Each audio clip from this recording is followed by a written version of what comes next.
అనకాపల్లిలో రాజకీయ ఉధృత పరిస్థితులు మరింత ముదిరాయి. టీటీడీ చైర్మన్ బీఆర్ నాయుడుకు వ్యతిరేకంగా వైసీపీ శ్రేణులు భారీ నిరసనకు దిగాయి. మహిళలపైన దాడి చేసి తప్పుడు కేసులు నమోదు చేశారంటూ ఆగ్రహం వ్యక్తం చేశాయి. నల్ల కండువలు ధరించిన వైసీపీ నాయకులు, కార్యకర్తలు స్థానిక పార్టీ కార్యాలయం నుంచి నెహ్రూ చౌక్ వరకు ర్యాలీ నిర్వహించారు. అనంతరం అంబేద్కర్ విగ్రహానికి పూలమాలలు వేసి ప్రభుత్వానికి వ్యతిరేకంగా నినాదాలు చేశారు.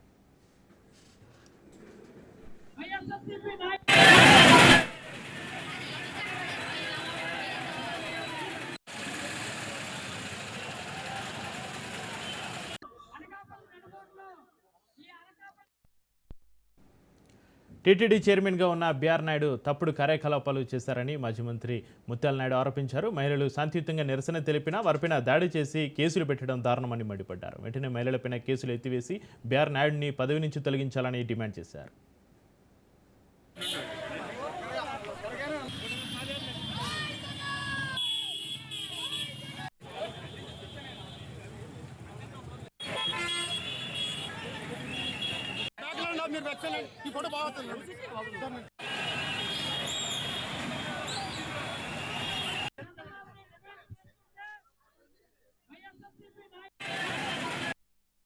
ఏదైతే బీఆర్ నాయుడు టీటీడీగా చైర్మన్ గా ఉంటూ అనేక తప్పుడు కార్యకలాపాలు జరిపేటువంటి విషయం సమాజం దృష్టికి, ప్రజల దృష్టికి వచ్చిన తర్వాత తక్షణమే ప్రభుత్వం స్పందించి బీఆర్ నాయుడిని ఇప్పటికే టీటీడీ చైర్మన్ గా తప్పించే కార్యక్రమం ప్రభుత్వం చేయాలి.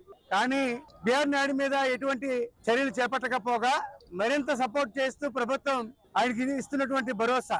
టీటీడీకి చైర్మన్ గా ఉన్నటువంటి టీవీ5 అధినేత బీఆర్ నాయుడు గారు ఏ రకంగా అయితే మహిళల పట్ల అసభ్యంగా ప్రవర్తించినందుకు నిరసనగా మరి తిరుపతిలో నిన్న మహిళలంతా కూడా తమ నిరసన వ్యక్తం చేశారు. ఇది రాజ్యాంగం మనకి కల్పించిన హక్కు. మనకి ఏదైనా విషయం మీద మనకి నచ్చని విషయాల్లో కానీ సమాజం పట్ల ప్రతిస్పందిస్తూ ఉంటారు.